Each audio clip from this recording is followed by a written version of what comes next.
You're on the scene here with Peterson's breaking news of Trenton on Euclid Avenue and Chambers Street, where one man has died from his injuries and another one had to be rushed into emergency surgery after being shot in this laundromat here. The shooting happened just after 12 o'clock that sent Trenton Central High School into a lockdown. The Mercer County Prosecutors Office, along with the shooting response team, is on the scene here investigating the shooting.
First time, yes, that I've lost one of my students. Yeah, it's a first, but this happens often in Trenton.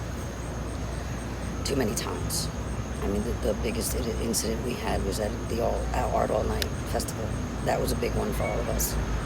Because as a community, we try to do things for the children to bring the community together. But there's nothing in this community for these children to do and nowhere to go. We have a movie theater. There's only so many times you can watch a movie.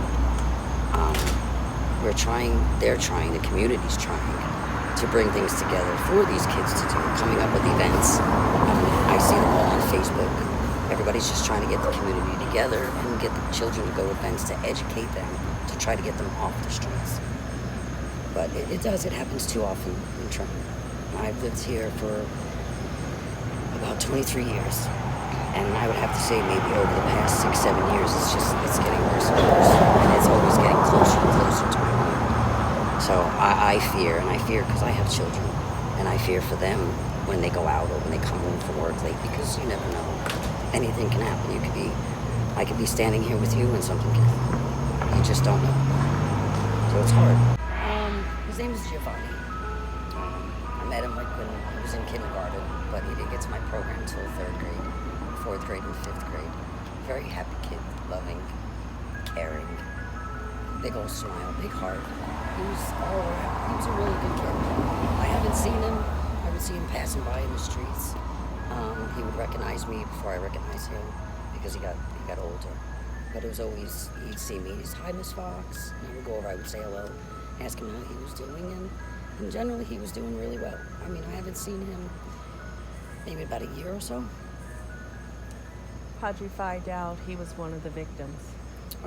I seen it on Facebook, and then I seen it on Peterson's Breaking News of Trenton. I saw that, and just trying to get some general information because I know a lot of kids that live in that neighborhood because we're all from the same neighborhood for over 20-something years.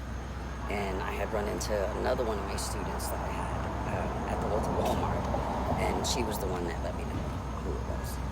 So I found out this afternoon who it was. What was it like learning that information?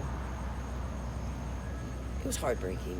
It was hard to settle because you wouldn't expect a child to pass away like that. You would expect to go before the child.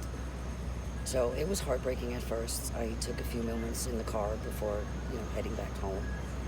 But it's hard when anybody loses a child.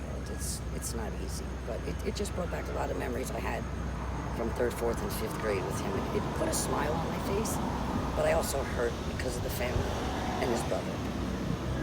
So it kind of hurts a little. Share with me some of those memories that made you smile.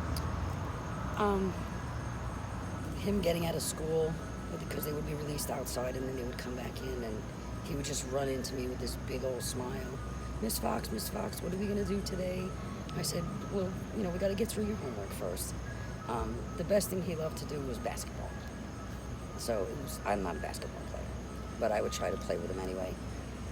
So his best thing he liked to do was basketball, and he used to laugh at me because I'm short, and he was a lot taller than me. Even though he was in 4th grade, he was a lot taller than I was. That has to be one of my fondest memories because he used to laugh at me, and he used to tell me all the time I'm going to beat you when we used to bet on cookies. So I usually lost a jar of cookies by the end of the day. So that's a big memory that I have of him, just him running in the cafeteria into the program with a smile on his face, wondering what activity he was going to do today and what he was going to do the rest of his day. But he was an all-around, he was a good kid. I don't know if you saw a little bit of the details of the grandmother and everything. It's a little bizarre, the circumstances surrounding his death. Yes, it is. From what I'm seeing, I don't know how true it is, but apparently it was some grandmother. And I believe she was arrested back in 2016 for peddling pills. And I believe that's who they're saying it is. I don't know who it is. I don't know the story. I don't know how it happened. But that's what I'm hearing. So I'm not sure if it's true because you can't believe everything you see on the internet. So it's just basically me speaking through some of my past students and my past students speaking to their families and trying to get all the information just to see, exactly what happened.